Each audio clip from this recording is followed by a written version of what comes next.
NBA News and Rumors Mailbag coming at you here on Chat Sports. I am Chase Sr. This allows you to get involved, hop on board, join the show, and I answer your questions about the NBA offseason, the NBA playoffs. Be sure to give me a follow on Twitter and Instagram at Chase_Senior, because if I don't answer your questions here on the show, hit me with a DM and we can exchange and talk some ball.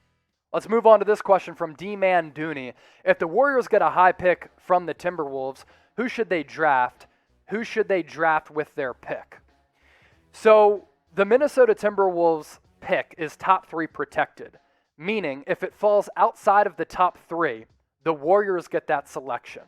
Currently, right now, because the Timberwolves ended the season somewhat hot, even though they were one of the worst teams in the NBA, currently they are slated to pick 6th. So if it is 6th, that falls in line with the Golden State Warriors. This is what I'll tell you to do, D-Man Dooney.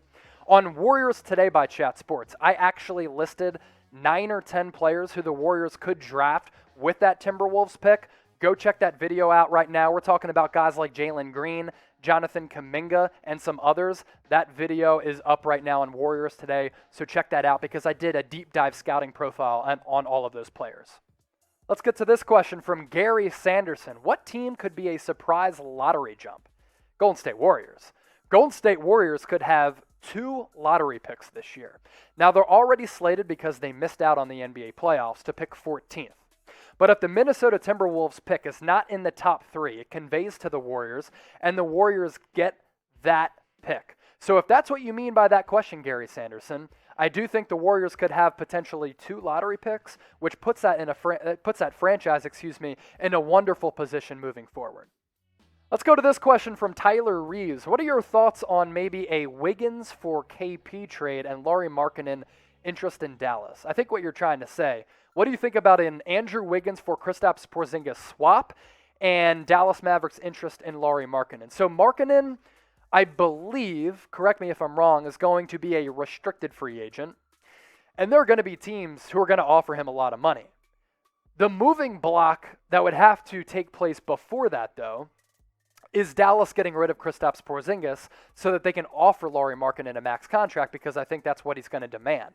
I think Markkanen is a better player than Kristaps Porzingis. So on that front, I would be in. Andrew Wiggins for Kristaps Porzingis in terms of salary, they're both making in the neighborhood of $30 million, could work financially. And honestly, for the Dallas Mavericks, I would explore that deal. And for the Warriors, I would just hope that Kristaps in a more firm culture alongside guys like Steph Curry and Klay Thompson would flourish a little bit. Less pressure would be on him.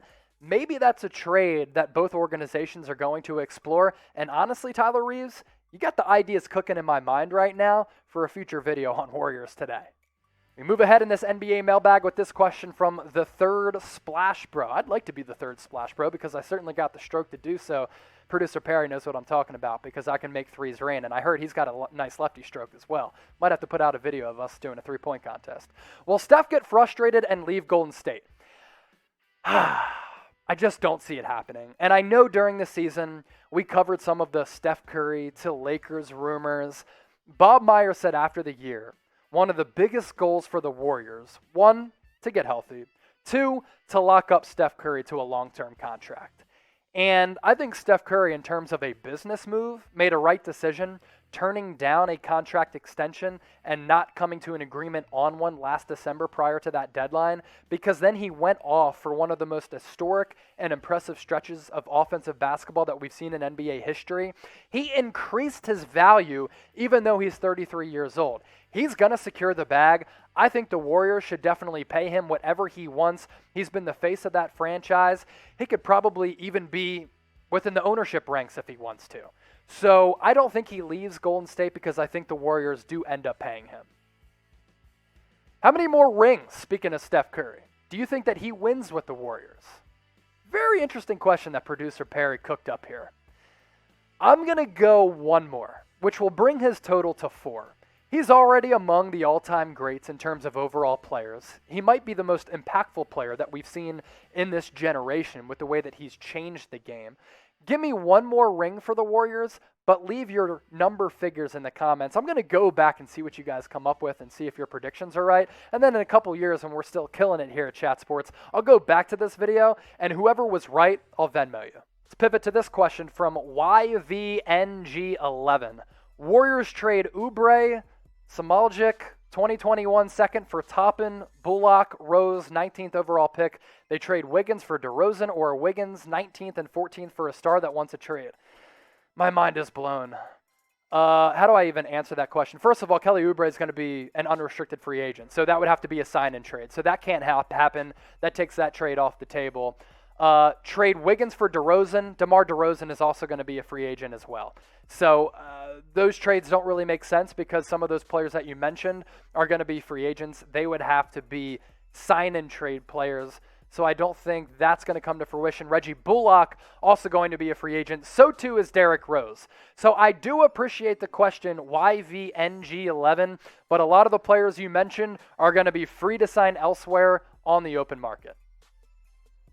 Another super chat coming in from Sadie and Jeremy Chugs. Shout out Perry, also Chase Chug. I will chug. Here we go. Oh, we got a beer? Nice. Cool. So this is why you subscribe to Chat Sports, because, sometimes we just chug beers. So I will just do a quick chug for Jeremy Chugs and sip a beer. It's happy hour here in Dallas. All right, let's get to, we good for the next question, Perry? Cool. All right. Let's move on to this question from 4Hype or 3Channel Friend. Who is the most underrated player in NBA history? Most underrated player in NBA history. Most underrated player in NBA history. Let's go recent NBA history. I think, I personally believe that Kyle Lowry recently has become criminally underrated. I also think prior to, maybe 2 seasons ago, Damian Lillard outside of the Pacific Northwest was criminally underrated as well.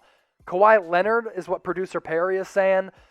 He's not given the respect that he deserves in terms of being a generational player and a cold-blooded killer. I think he's the closest thing since Kobe that we've had to Michael Jordan in terms of a guy who can just take over games late and hit a variety of shots with varying levels of difficulty. So those are some of the players that I'd say in recent modern-day NBA history are definitely underrated.